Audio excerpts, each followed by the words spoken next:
Initially, when they diagnosed me with lung cancer on August 1st of 2024, I was in complete shock. I was only 41 years old and I had a 4-year-old daughter. And then 7 days later, I get an MRI of my brain and they tell me that there's tumors or masses in my brain, and it's never ending. That's the other thing, is there's always something that you have to fight for yourself and advocate for yourself for. I realized when I tried to get my targeted therapy medication and my insurance company denied the first one they prescribed me. So my initial symptom when I first started noticing something was wrong was my left rib pain.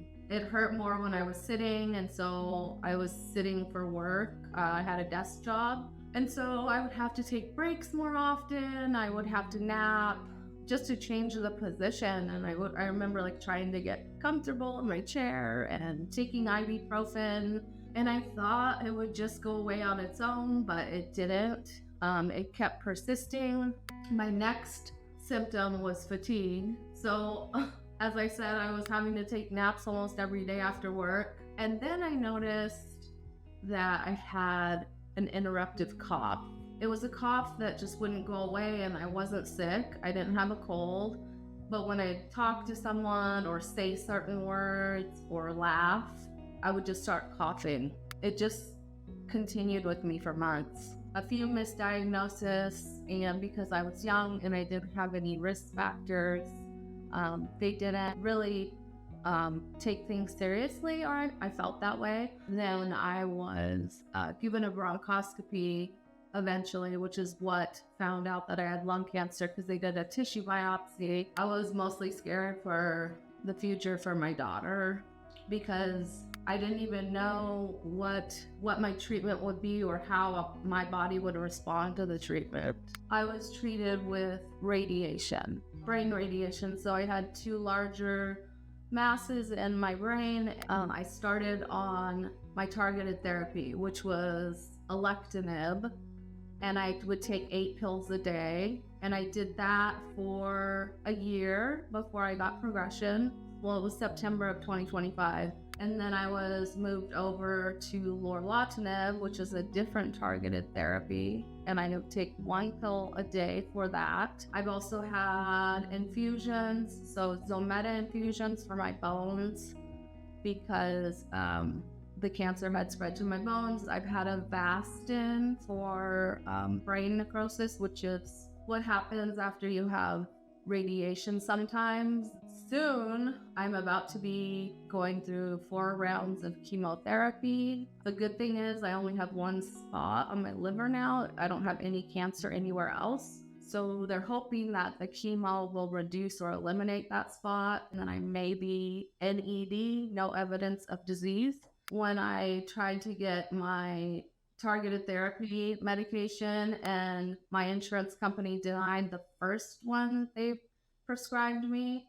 So then I went to the second one and we pushed for that, and they decided they would cover it. But then I realized, wait, this medication is like over $20,000 a month, and my insurance is telling me they're only going to pay like $14,000. I don't have the other $6,000 a month.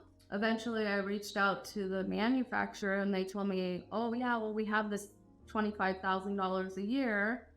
And it was August. So I was like, okay, great. That will get me through the year. And then, bills started coming in. My ER bill when I went to the ER, my scans, my biomarker testing, all the different people I've been seeing, all the different specialists. And it was becoming overwhelming. I realized pretty quickly that it was going to be a huge financial strain. It was after COVID, so my company decided that we would be working from home permanently, but it was a stressful job. I was dealing with fatalities and attorneys and negotiating like the values of serious car accident claims. I just remember when I got stage 4 cancer, I was like, I cannot do this every day. At first, they were, my employer was really cooperative. Everyone was caring. Everyone seemed to understand.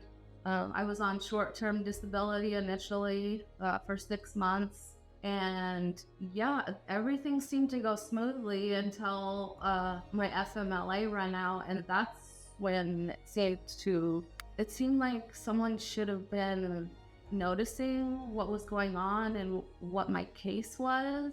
But it seemed like they just went through the motions of the process of when someone runs out of FMLA, they just terminated me, but nobody told me. And my benefits were retroactively canceled when I had confirmed that they were good through the month of February, and they canceled them back to February 6th, which was my termination date. And I didn't find out until February 16th. It was crazy.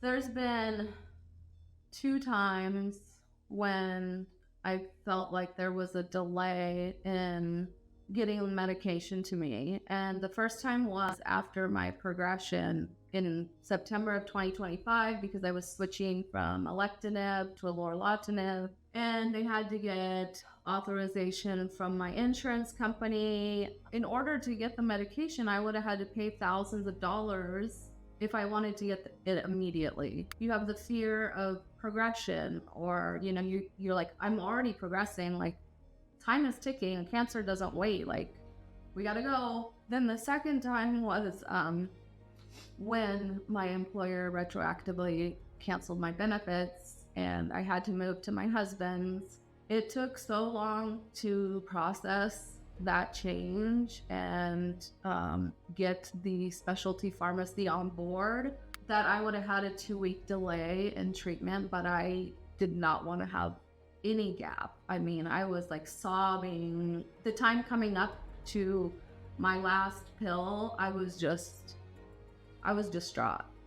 I was like crying. I was taking baths and just sobbing. It was awful. Yeah, eventually I did get my medication, but it took my insurance company to change specialty pharmacies, because it eventually worked out. But I was like, I'm not gonna take 2 weeks off treatment just because of administrative delays. I have spent hours on the phone for days on end trying to get different organizations to communicate with each other so that I can get my life-saving medication at the amount that it should be, which is 0, because I've exhausted all other options. But every month I still get notification that I owe $6,700, and each month I have to email the same 2 people from the 2 different companies. And I can't be the only one in this boat. There's always something that you have to fight for yourself and advocate for yourself for. I don't understand, but it's just the truth. It just keeps coming. Like when you fix one problem, there's another. And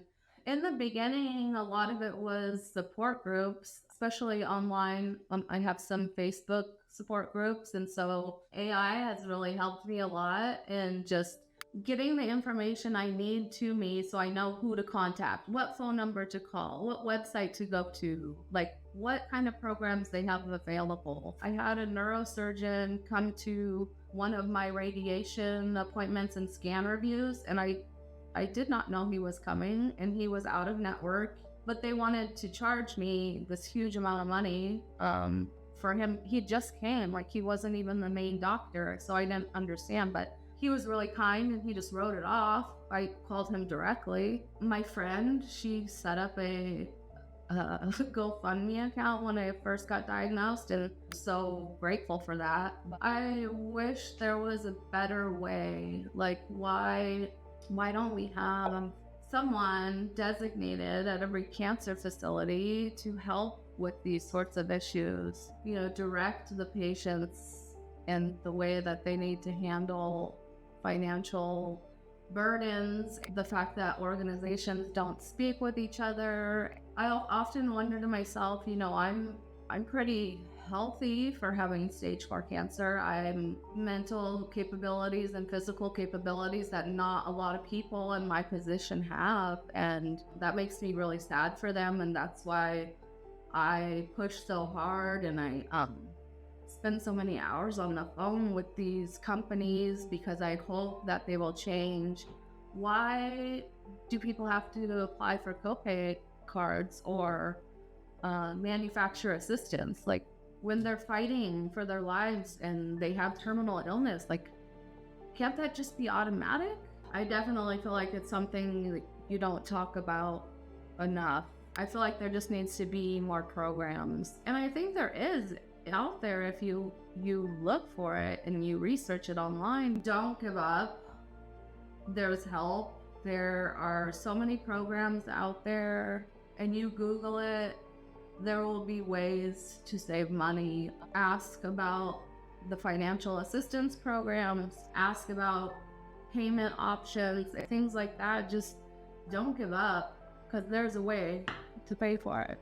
There were times when I didn't think to ask for help. I was so overwhelmed by just everything going on. I was at the end of everything that I had thought of, and I was like, wait, I haven't even asked my online support group.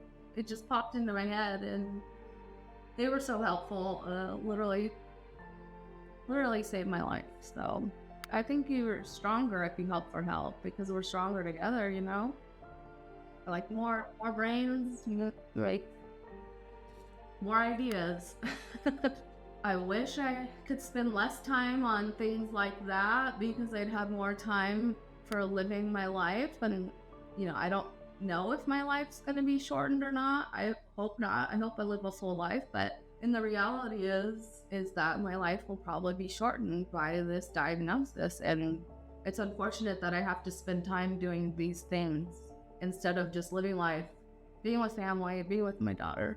As far as it goes with my husband, he's like, you know, whatever we need to pay to keep you alive, it's what, you know, your life is worth more than that. I wish, and I don't know who this is to, but just to the healthcare system in general, I wish that bottom line was to get the patient the help they need, and to make their employees accountable, and to not make the patient be the middleman.